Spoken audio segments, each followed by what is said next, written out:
Assalamualaikum. Selamat petang. Durian. Cis nak masak bubur kacang durian campur jagung. Rebus kacang hijau hingga lembut. Masukkan jagung, durian,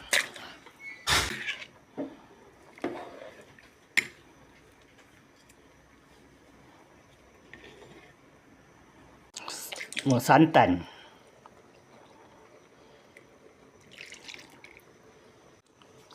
hampir lupa daun pandan, gula, 10 sendok gula, baru cukup manis.